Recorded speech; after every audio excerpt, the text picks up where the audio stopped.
주 예수 나를 위해 이 세상 오셔서 날 구속하신 은혜 말하여 주시오. 나 같은 사람 위해 주 보혈을 향해 이 복스러운 말씀 또 들려주시오.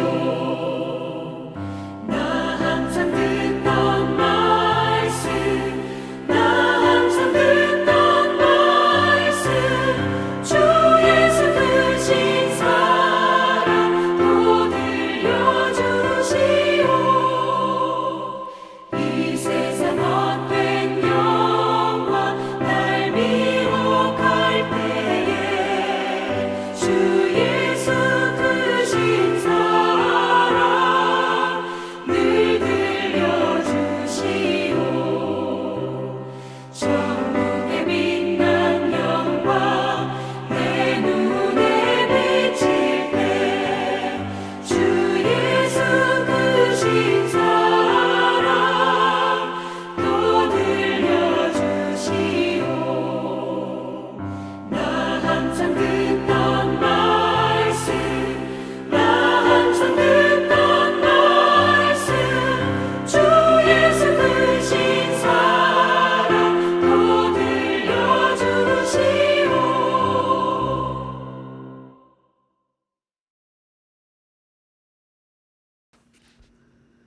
오늘 우리에게 주신 하나님의 말씀은 고린도전서 16장 13절에서 18절까지의 말씀입니다. 다 같이 화면을 보시면서 함께 읽겠습니다. 깨어 믿음에 굳게 서서 남자답게 강건하라. 너의 모든 일을 사랑으로 행하라. 형제들아, 스데바나의 집은 곧 아가야의 첫 열매요. 또 성도 섬기기로 작정한 줄을 너희가 아는지라. 내가 너희를 권하노니 이 같은 사람들과 또 함께 일하며 수고하는 모든 사람에게 순종하라. 내가 스데바나와 부두나고와 아가이고가 온 것을 기뻐하노니 그들이 너희의 부족한 것을 채웠음이라. 그들이 나와 너희의 마음을 시원하게 하였으니 그러므로 너희는 이런 사람들을 알아주라. 아멘. 하나님께서 이 말씀을 통하여 우리에게 은혜 주시기를 원합니다. 하나님의 크신 사랑과 은총이 여러분의 삶에 함께 하시기를 빕니다. 오늘은 문제 많은 교회를 위한 바울의 권면이라는 제목으로 함께 하나님의 말씀을 나누겠습니다. 지금까지 우리가 함께 오랫동안 살펴보았던 것처럼 고린도 교회는 많은 문제가 있었던 건강하지 못한 교회였습니다. 교인들 간의 분열의 문제, 우상의 제물에 관한 문제, 그리고 성적인 타락에 관한 문제, 또한 누구의 은사가 크냐와 같은 문제들로 어려움을 겪고 있었습니다. 그리고 바울은 고린도 교회의 모든 문제들을 해결하기 위해서 두 가지를 회복해야 한다고 말했습니다. 그것은 바로 사랑과 부활에 대한 믿음이었습니다. 모든 성도들이 말과 행동을 할 때 사랑으로 하고 부활의 생명을 믿으며 천국 백성답게 살아야 교회다운 교회, 건강한 교회가 될 수 있음을 알려주는 것이 바로 고린도 전서의 목적입니다. 그리고 마지막 16장에서 바울은 고린도 교회에 이런 당부를 했습니다. 13절과 14절입니다. 깨어 믿음에 서서 남자답게 강건하라. 너희 모든 일을 사랑으로 행하라. 첫 번째 당부는 영적으로 깨어 있으라는 것입니다. 신약 성서에서 깨어 있으라는 표현은 자주 등장합니다. 왜냐하면 믿음의 삶을 살다 보면 때로 영적으로 잠들기가 쉽기 때문입니다. 영적으로 잠들어 있는 사람은 사탄의 유혹에 빠지기 쉽습니다. 세속적 가치관을 따라 살기 쉽고 자신의 욕망을 위한 삶에 집착하기 쉽기 때문입니다. 욕망에 사로잡힌 사람에게는 하나님의 음성이 들리지 않을 뿐 아니라 주위에 고통당하는 사람들의 신음소리도 들리지 않습니다. 오직 자신에게만 집중하며 세속적이며 이기적인 사람으로 변하게 됩니다. 또한 욕망에 사로잡힌 사람에게는 항상 두려움이 있습니다.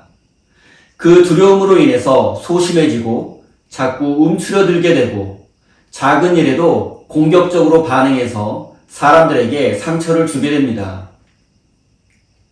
그러다 보면 주위 사람들도 점점 떠나가게 되고 외로워지게 됩니다. 또한 실패와 상처에 대한 두려움으로 인해서 항상 주저하고 망설이다 새로운 일에 도전하지도 못합니다. 그렇기 때문에 믿음의 사람은 항상 깨어 있어야만 합니다.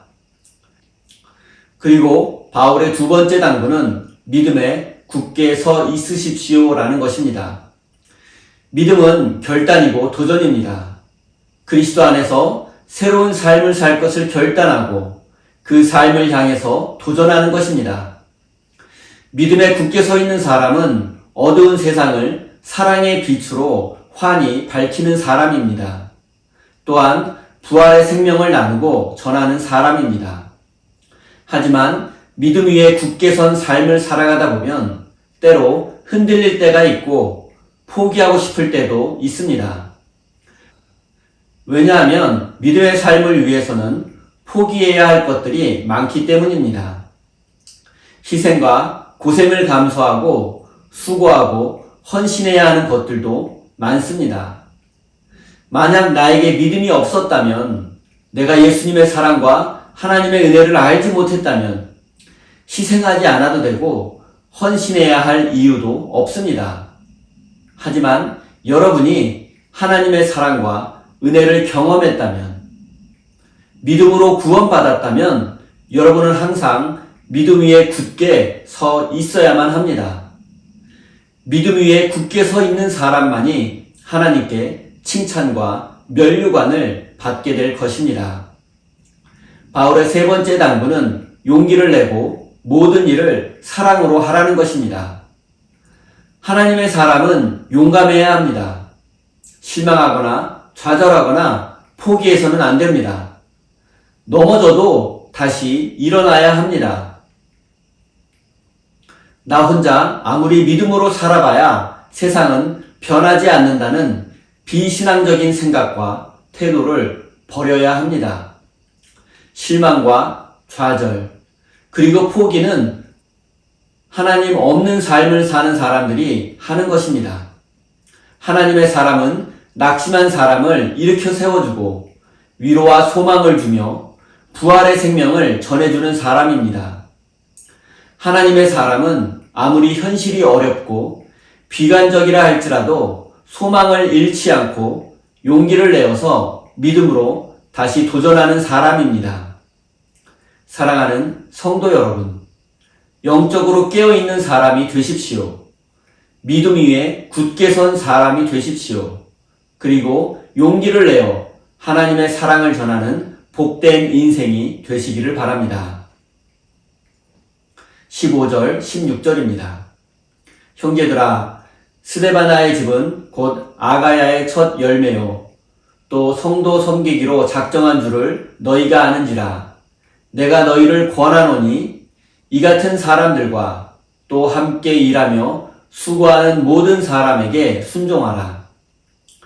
바울은 고린도 교회 성도들에게 자신과 함께 복음을 전하며 복음 전하는 자들을 섬기며 헌신했던 스데바나에게 순종하라고 당부했습니다. 스데바나는 바울의 편지, 즉 고린도 전서를 고린도 교회 성도들에게 전해준 사람이기도 합니다. 그리고 그는 교회와 성도들을 섬기며 바울을 도왔던 사람이었습니다. 행복한 교회, 사랑이 넘치는 교회에는 항상 스데바나와 같이 성도들을 섬기며 교회와 목회자들을 위해서 헌신하는 사람들이 있습니다. 이런 사람들은 자신을 내세우지 않고 남모르게 수고하고 헌신하며 봉사합니다. 남들이 알아주지 않더라도 개의치 않고 묵묵히 순종하며 헌신합니다. 바울이 스데바나에게 순종하라고 말한 것에서 알 수 있듯이 이런 성도들은 목회자의 자랑이고 교회의 보배와 같은 사람입니다. 하지만 바울이 스데바나에게 순종하라고 말한 것은 그의 말에 복종하라거나 그의 지시에 따르라는 것은 아닙니다. 순종이라는 헬라어 단어는 후포타스입니다. 이 단어가 군사 용어로 쓰일 때에는 지휘관의 명령에 복종해야 한다는 뜻입니다. 하지만 일상에서 이 단어를 사용할 때의 의미는 순종하다라는 뜻이 아니라 자발적으로 협력하다, 도와주다라는 뜻입니다. 따라서 바울이 고린도 교회 성도들에게 스데바나에게 순종하라고 말한 의미는 그의 말에 복종하라는 뜻이 아니라 그와 함께 그를 도와 하나님의 일을 하라는 것입니다. 교회를 섬기는 것과 하나님의 일을 하는 것은 목회자나 교회 리더십들의 지휘나 명령 때문에 하는 것이 아닙니다. 어떤 일을 하던 그것이 하나님이 기뻐하신다는 확신이 있다면 서로 협력하고 존중하며 그 일을 해 나가야 합니다. 물론 하나님의 일을 효과적으로 하기 위해서는 목회자도 필요하고 지도자도 필요하며 그들의 지시에 따라야 할 때도 있습니다. 하지만 그것은 목회자나 지도자를 위한 것이 아니라 하나님의 영광을 위한 것이며 복음 때문에 하는 것입니다. 하나님의 일, 교회의 일은 누군가가 시키고 부탁하기 때문에 하는 것이 아닙니다. 하나님의 일이라면, 이웃을 위한 일이라면 마땅히 모든 성도들이 힘과 지혜를 모아서 실천해야 합니다. 그리고 바울은 문제가 많았던 고린도 교회 성도들에게 스데바나를 도와서 그와 함께 하나님의 일을 해 나가라고 권면한 것입니다. 사랑하는 성도 여러분, 여러분 모두 스데바나와 같이 하나님 앞에 인정받는 사람이 되기를 바랍니다.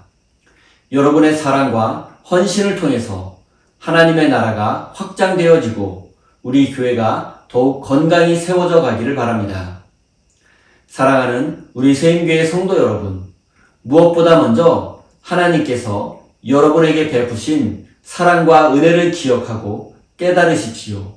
그래서 모든 성도들이 손에 손을 잡고 협력해서 하나님의 일을 기쁨으로 해나가는 참된 하나님의 사람이 되시기를 예수님의 이름으로 축원드립니다.